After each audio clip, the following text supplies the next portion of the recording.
Abdulmutallib. Abdulloh, otangga qanchalar sodiqsan-a? Yo'q. Ota, bunday qilmang. O'tinaman, bunday qilmang. O'tinaman. Balki Parvardigor sizga yo'l ko'rsatar. Men qasam ichaman. Qasamimdan aslo qaytmayman. Abdulmutallib, Makka hukmdori, bunday qilma. Bolangni o'ldirma. Esingni yig'. Unday qilmang. Qasam ichganman-ku. Qasamim nima bo'ladi, Qurayshiylar? Abdulmutallib, bu xolamni o'g'li. Xudo nomi bilan aytamanki, uni o'ldirishingga yo'l qo'ymaymiz. Men qasam ichganman-ku. Mughira, men qasam ichganman. So'zimdan qayta olmayman. Men Abdulmutallibman. Yo'q ota, unday qilmang. U ukalarim ichida eng yaxshisi.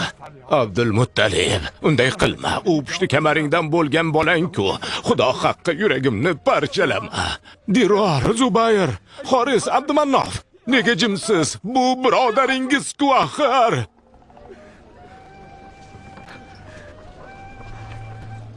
Abdulmutallib, tug'ishgan birodarim.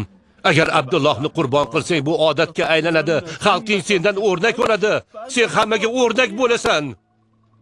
Abdulmutallib, Xudo haqqi o'tinaman, bir qarorga kelmaguncha o'g'lingni o'ldirma. Qurbonni o'rniga tovon to'lash kerak bo'lsa, biz bor davlatimizni beramiz. Qurayshiylar, sizlar nima deysiz? Men Abdulmutallib ibn Hoshim Parvardigorga bergan va'damni bajarmaydigan beburdmanmi? Marhamatli Parvardigorim menga yo'l ko'rsatdi. Uning da'vati bilan Zamzamni qazidim. Endi nima qilay? Ayting.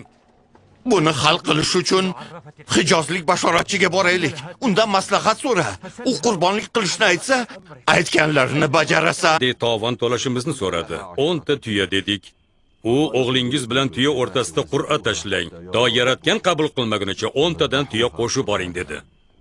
Qancha tuya kerak bo'lsa bering.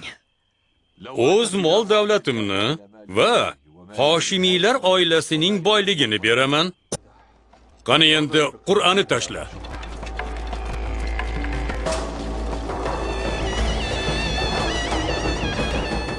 Abdulloh Uchun to'lovni qabul qil. Yana Qur'onni tort.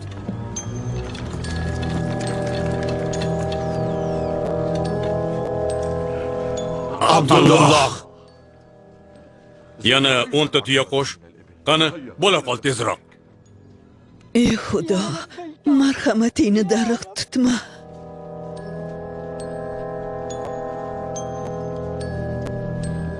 Ukam Abdulloh uchun to'lovni qabul qil.